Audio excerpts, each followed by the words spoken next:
ഉഷാറിലാണ്ടിരിക്കണേ. നമ്മെല്ലാവരും ഒരുമിച്ച് കൂടിയിരിക്കുന്നത് ഈ BTR 2K25ന്റെ വേദിയിലാണ്. ഞാൻ നിങ്ങൾക്ക് എല്ലാവർക്കും നല്ലൊരു കഥ പറഞ്ഞുതരാം. എന്ത് കഥ? പണ്ടത്തെ മാതിരിയുള്ള കഥ ഒന്നുമല്ല, ഒരു ഉസാറി എടുത്ത കഥ. എന്തേ അനക്ക് മാണ്ടാന്നാ? അനക്ക് കുട്ടൂസിന്റെ കഥയാക്കാല്ലേ? മര്യാദക്ക് കേട്ടോ, കൂലി കിട്ടൂന്നേ. അല്ലാതെ ഇജി നിക്കറ്റ് തുടങ്ങി മൂന്ന് ഇച്ചു തോന്നുന്നില്ല. എന്ത് നിസ്കാരാടാ, പടച്ചോൻ കാക്കട്ടെ. അനക്ക് കൂലിയാണെന്നാ?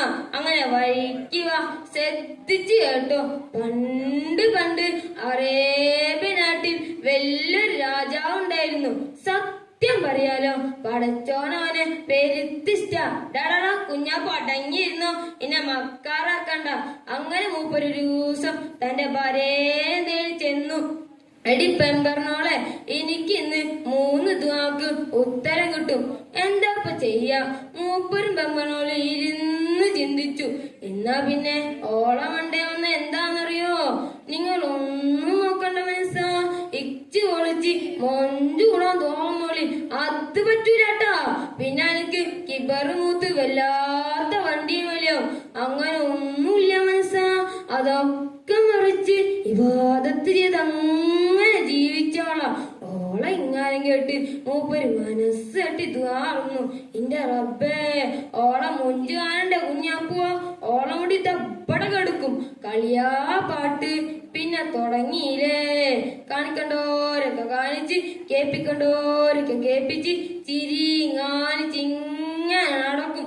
ഇത് കണ്ടുവരുമ്പോനും ഓളെ വാലും പിടിച്ച് തൂങ്ങാൻ തുടങ്ങി. എന്താ കുഞ്ഞപ്പ എനിക്കൊരു അടക്കം? എന്റെ അടക്കം മാറ്റി അടങ്ങിയിരുന്നോ? അങ്ങനെ വാർത്ത രാജകൊട്ടാരത്തിലെത്തി. അങ്ങനെ വാർത്ത രാജകൊട്ടാരത്തിലെത്തി. ഒരു രാജാക്കന്മാരല്ലേ, ഒരു നൊടിക്കാലോ ഒരു ദായ കടക്കുന്നു രാജകൊട്ടാരത്തിൽ. പാവം സൂഫി വിഷമിക്കാൻ വേറെ എവിടേക്ക് പോണോ? കുറച്ചു ദിവസം കഴിഞ്ഞപ്പോൾ മൂപ്പർ തന്റെ ഭാര്യയെ തേടി ചെന്നു. എടി എന്റെ പെമ്പർനോളെവിടെ? ഏത് പെമ്പർനോള്? ചൂടായി. അവസാനം ഓളറിഞ്ഞു തന്നെ തേടി തന്റെ ഭർത്താവ് വന്നിക്കണോന്ന്. ഇച്ചറിയില്ല. കുറച്ച് മൊഞ്ചും സാധനം കൂടിയപ്പോ ഓള ഒങ്ക് തകർന്നു പോയി കുഞ്ഞപ്പോ, തകർന്നു പോയി. അപ്പൊ തന്നെ മൂപ്പര് മനസ്സട്ടി തുറന്നു. എന്റെ റബ്ബേ, ഓള ഒന്നിനും പറ്റാത്ത ഒരു കുരങ്ങാക്കി മാറ്റണേ. ആയി നല്ല ഉസാറ് മൊച്ചായിക്കുന്നു. ഇഞ്ഞതിനെ ആരിക്ക് വേണോ? ആട്ടിപ്പായിപ്പിച്ചില്ലേ. പിന്നെ എന്താ ഉണ്ടായെന്നറിയോ? ഓള് ദാഗെടുക്കുന്നു നമ്മുടെ സൂഫിയാത്താവിന്റെ മുമ്പില്. പിന്നല്ല, കരഞ്ഞൊരു വിധായി. മൂപ്പര് സൂഫിയല്ലേ, ദയ തോന്നാണ്ടിരിക്കോ? അപ്പൊ തന്നെ മൂപ്പര് ദുആർന്നു. എന്റെ റബ്ബേ, എന്റെ പഴയ ഭാര്യനെ ഇച്ചിന്നെ തിരിച്ചു കിട്ടണേ. അങ്ങനെ 3 ദുആവും തന്റെ ഭാര്യയുടെ അത്യാർത്ഥിക്ക് വേണ്ടി വളമ്പി കൊടുത്തു. എന്താ കുഞ്ഞാപ്പോ ഇതിന് മനസ്സിലായേ? അത്യാർത്ഥ ആപത്താണെന്ന്. പിന്നെ ഒന്നും കൂടി പറഞ്ഞുതരാം, ഇവരൊന്നും നമ്പാൻ പറ്റൂലെന്നേ. സമയം കൊറായി.